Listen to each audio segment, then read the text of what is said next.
I was born and raised in Baltimore City on June 26, 1971.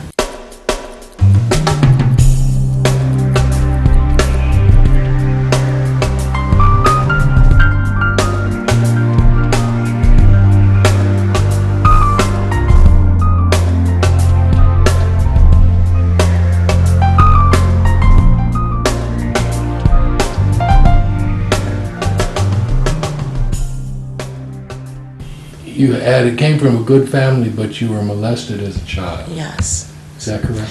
Correct. It started at the age of 8. It lasted to the age of 15. I got pregnant by my molestee, but back then when I was getting molested, it wasn't that wide open. It was like the family secret. So nobody knew about it, nobody talked about it. Did anybody in your family know about it? Yes. I mean, I had told my mom, but she didn't believe me because it was her boyfriend. So she pretty much chose him over me. Yeah. So I gravitated towards the streets. But I was still a straight A student with the National Honor Society. I had won a senatorial scholarship for college, but I couldn't get over the pain of my past. Right. So what happened to the baby? Who raised the baby? My mom. Mom raised the baby? My mom raised the baby, and she allowed me to raise myself. Well, my grandma, she believed me, and she took me in. Yeah, but my mom was getting beat up by my dad. I'm the only child. I started getting high.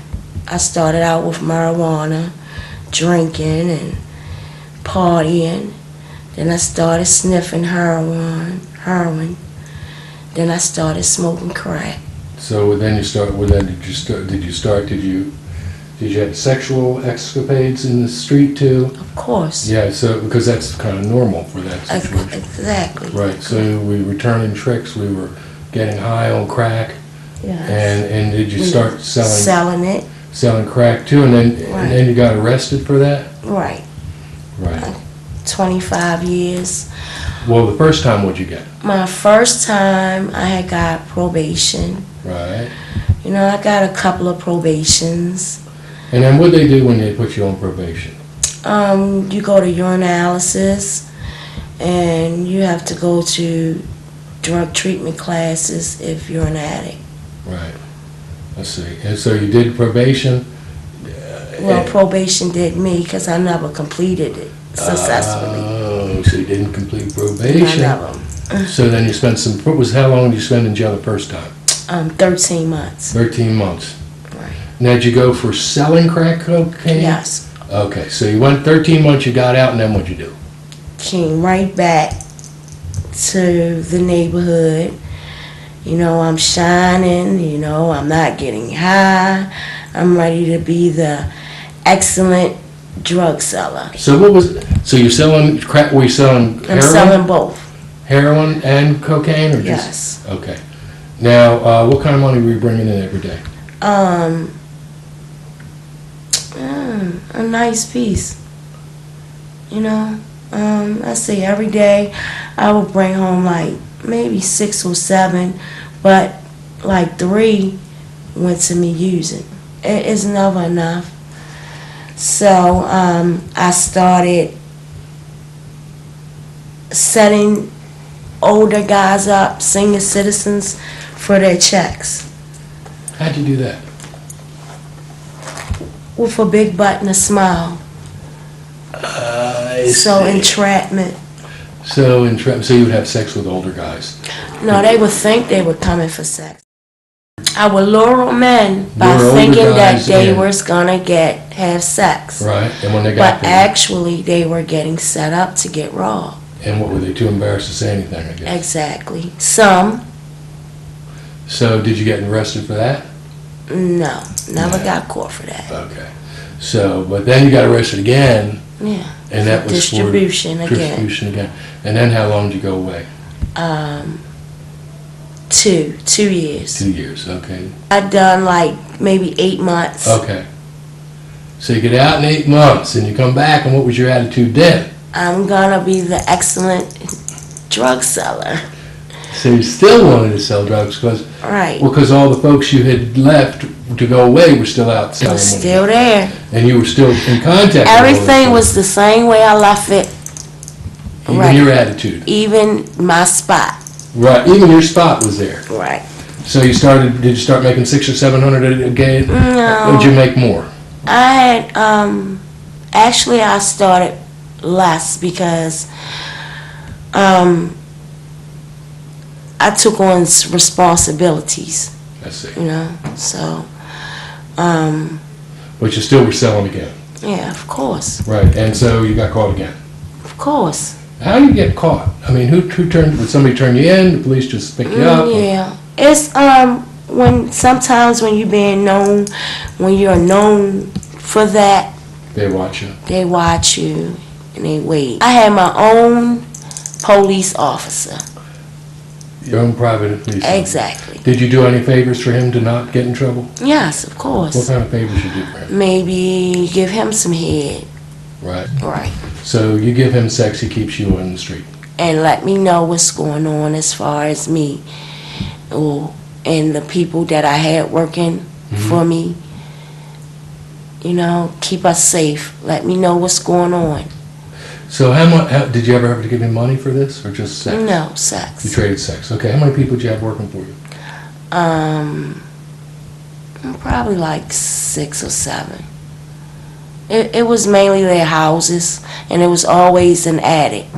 They had to be using actively. So I would pay them drugs to use their house. Who arrested you if he was watching out for you? It got larger Okay. than him, I see. you know. Then he still have to watch him because he's a police officer. Right. Okay, so you go away again. You get arrested again. How long did they give you? 5. 5 years. And when did you get out? I said this time I might have done 5. I done like almost like a year and a half. Okay. And get out again. Get out again. And what are you going to do this time? I'm gonna be the excellent drug seller. Okay. My goals never changed. Your goal never changed. All right. So how many times altogether did you go away until the last big time? 13. 13 years. And then the big one comes along, right? Exactly. And and then they got you for what they get you for this time? Distribution. This same thing again. Exactly. And was that same police officer still around this whole time? He was still around. So when you come out of jail, he said, "Hi, I'm so glad you're here." Yeah. He. What are you gonna do different? Right. So then you went away what was the big time? How many years did you go away for the longest time? This time I had 25 years all suspended, but 10. First 5 no parole.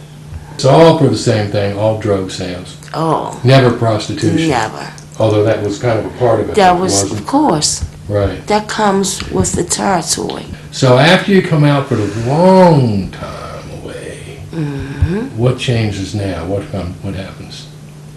I come to Prisoner's Aid.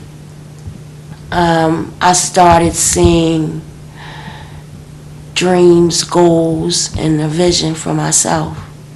I mean, I spent my whole entire life getting high, and I'm 40. Right.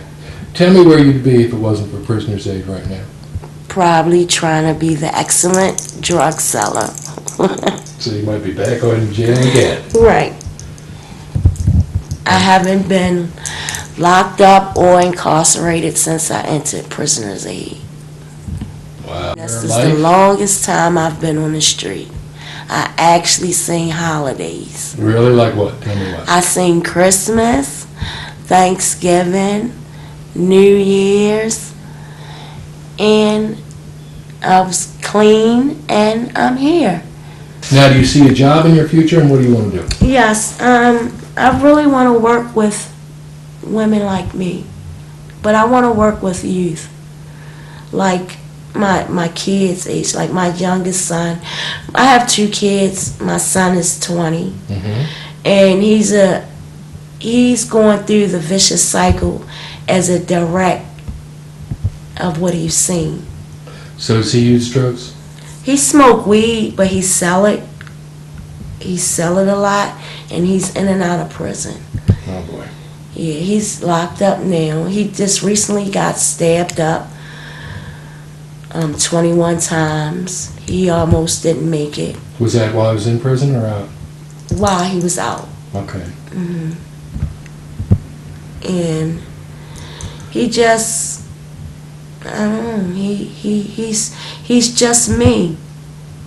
You know, he like my shorty, don't worry about it. We gonna be alright. But he just don't have the clue that he's wasting his life. Yeah. And I just don't want, I did it for him. How? By wasting my life. My life is not over, but yet I'm older trying to start over. There's a lot of people that's my age that, you know, they already stable, you know, they have a family, you know, a job. You know, I don't even have,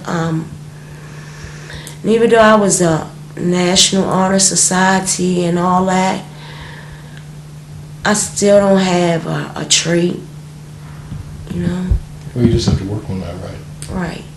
Or finding what How hard I'm is good it for at. you to get a job because of your background? Very. What do they tell you? No. Come back. I don't stop though. It gets you down. It discourages you. Sometimes you want to go back to the streets because you can't even get a breakfast sandwich sometimes. You know? What would that mean, going back to the street? That would risk my whole... I'm on parole till 2016. So that's my life. I go back to the streets. I'm definitely going to get high because you can't be living on the streets and be sober. I can't see it. Because you mean if you went back to the streets, you're going to Right. get high? Right. So, but you don't want to go back to the streets? Not at all. So, and you don't have any intentions of going back to the streets? Not at all. Right.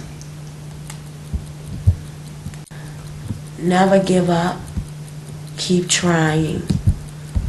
It's never gonna be. Nothing's never perfect. We're gonna stumble. We might fall.